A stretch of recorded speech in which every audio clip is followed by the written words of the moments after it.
Erin Lee.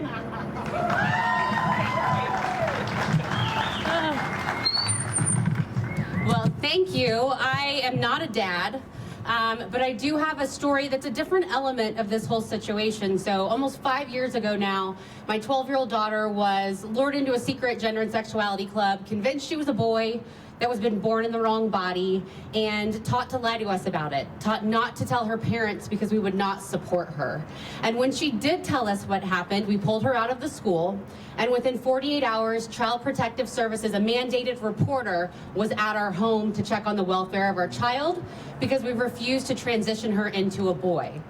And we are one of the lucky few who evaded that CPS attack on our family, who luckily was able to keep custody of our 3 children. We had a newborn at the time, who's now in the back of the crowd here, a 5-year-old little boy. But it was my husband, it was Dad, who stepped in to save our little girl. She went down this path of believing she had been born in the wrong body, that she was actually a boy, that we did not love and support her for who she truly is. And it was Dad who intervened and helped her, what we call desist, which is get out of that mindset that she had been born wrong without permanently mutilating her body.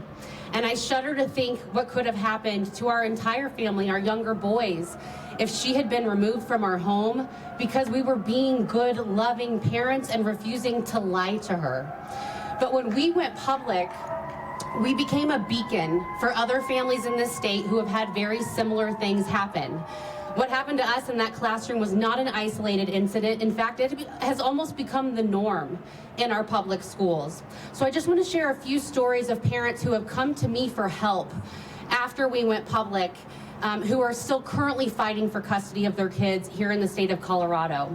I want to tell you about Jason Zook, who's a dad in the Thornton area, liberal, progressive man who was not affirming enough. Out of left field, his wife of 20 years came home and was suddenly transgender. Then she left him for a woman. Then within a few weeks, his 9-year-old was non-binary and his 7-year-old was transgender. And he found himself at Children's Hospital, Colorado for an appointment for puberty blockers for his 9-year-old. And when Jason Zook asked questions, the only thing this man was guilty of was daring to play devil's advocate, to say, what are the side effects? What are the negative consequences of putting my child on wrong sex hormones? And for doing that, because he was forced to go pro se in the family court system because he's a teacher, he lost custody of both of his boys, who are now 15 and 13 and being fully medicalized by their mother, which I call it Transhausen. It's like Munchausen syndrome, where these mothers take control of these kids. The family court system, CPS, all of the systems are stacked against these fathers or 2 loving parent households like mine who refuse to go along with gender confusion, and they lose all of their rights.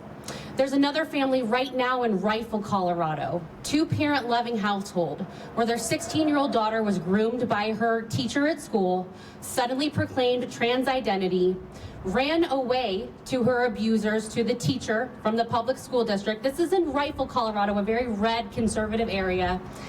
And her abusers filed an emergency custody order with the court system.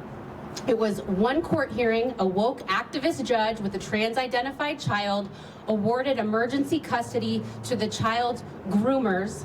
And now these 2 parents in Rifle, Colorado have lost custody of their child forever to her abusers. She's now in the home with the teacher and her trans-identified spouse, where she is being medically transitioned and sexually abused. Now, these stories are not uncommon. They are happening all over the state in red and blue areas alike. And it is absolutely our responsibility to come together and fight back against this attack on all parents, not just dads. Like I said, I was under attack too by Child Protective Services for being unwilling to affirm. I call it the classroom to clinic pipeline. And CPS and the family court are facilitating it all along the way. So on this International Men's Day, we're here to urge legislators to reform custody and child support laws that drive unnecessary conflict and disempower parents. Strengthening family policy will only improve child well-being and restore fairness in our legal systems. So real quick too, I just want to highlight that I run Protect Kids Colorado, and we are running 3 citizens ballot measures right now to give power back to the parents. So if you haven't signed those petitions, our legislators are in a really bad position here where we have a super minority of people who are willing to tackle these issues. And so we at Protect Kids have taken matters into our own hands. We've given the power back to the people with these citizens petitions. We need to get the signatures to make the ballot. And I do believe this will start to topple the dominoes of control that's being exerted over parents here in Colorado. So I'll say, as I have said here on these Capitol steps probably 10 times before now, power to the parents. That's so great.